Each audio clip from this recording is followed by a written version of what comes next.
Gak dapat dipungkiri teknologi Huawei itu bagus-bagus, termasuk ya ponselnya. Makanya ada yang bilang si Huawei dilarang sama Amerika itu karena ditakutin nanti Huawei mimpin industri teknologi. Tapi terlepas kontroversi alasan pelarangan usaha Huawei, saat ini ponsel-ponsel Huawei yang ada di pasaran tuh susah buat nggak dilirik. Walaupun ponselnya keluaran tahun lalu, bukan yang baru. Dan saya ada 3 hal yang harus disampaikan buat kalian yang pengen beli Huawei di tahun ini dan bahkan tahun selanjutnya. Oke, di sini Fadil langsung aja kita obrolin.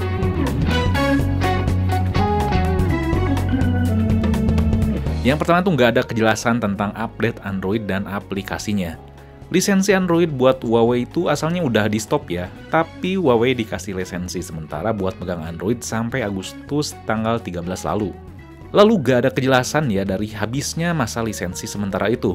Katanya kalau misalkan lisensi ini tuh habis, semua ponsel Huawei itu bakal masalah ya. Mau yang Mate 30 Pro ke atas atau P30 Pro ke bawah. Itu tuh gak bisa update software, gak bisa update Android, security patch, di aplikasi Google Play Store juga gak bisa di-update, pokoknya banyak masalah. Tapi ada yang nanya langsung ya ke Huawei-nya di Twitter resminya. Katanya ponsel Huawei itu yang udah dapat GMS itu tenang aja, karena bakal tetap dapat update kok.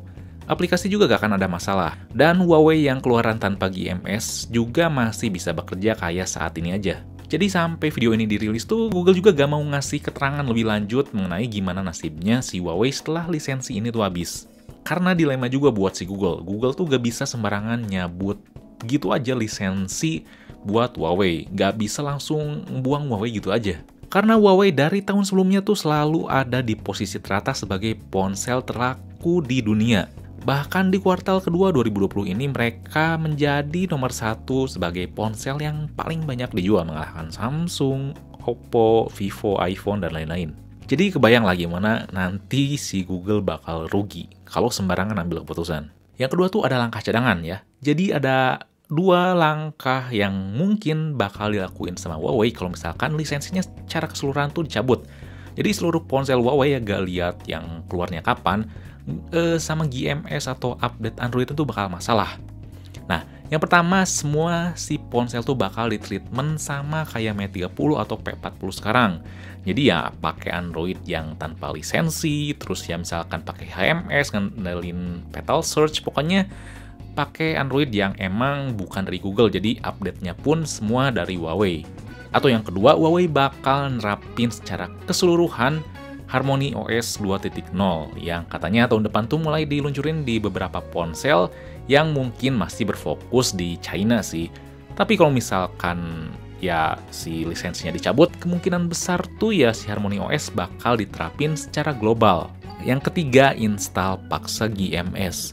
Katakanlah kalian punya ponsel Huawei yang nggak punya sertifikasi dari Google, nggak ada GMS, atau kemungkinan misalkan kayak tadi dibahas, P30 Pro dan sebelumnya tuh dicabut ya si sertifikasinya, GMS bermasalah.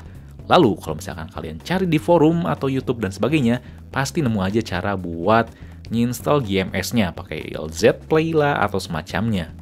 Tapi itu gak dijamin langgeng, lancar, dan gak dijamin juga bakal bisa. Cara-cara yang ada di internet tuh gak jamin bakal lancar terus ya, entah tiba-tiba update aplikasi dan sistemnya malah bikin crash atau ada masalah lainnya. Saya pernah coba yang install GMS di Mate 30 Pro, emang lancar ya, notifikasi oke, bisa download, update, dan sebagainya. Cuman saya bisa katakan gak worth it aja sih gitu ngopreknya. Ya mungkin sekarang lancar, tapi entah kalau misalkan ada update aplikasi atau misalkan update security patch atau update MIUI, ada kemungkinan besar ya gangguan gitu. Dan masang GMS secara paksa tuh gak bikin ponsel Huawei kita jadi tersertifikasi Google. Nah, apa artinya gak tersertifikasi ini?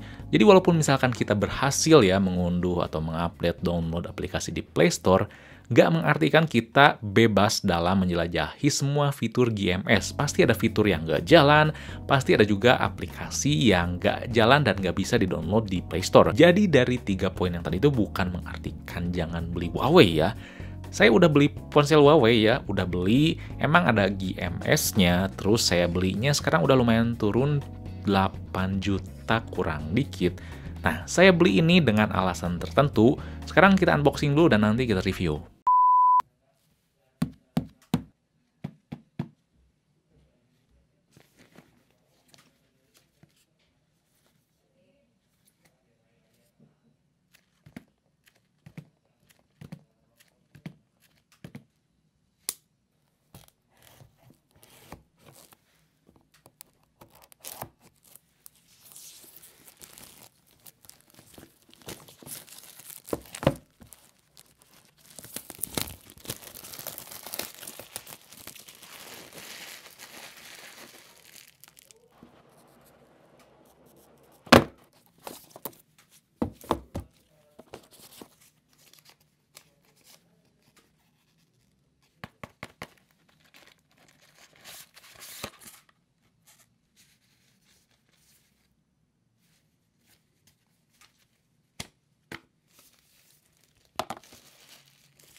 Yap, saya beraniin beli ponsel ini emang karena masih bagus secara kertas.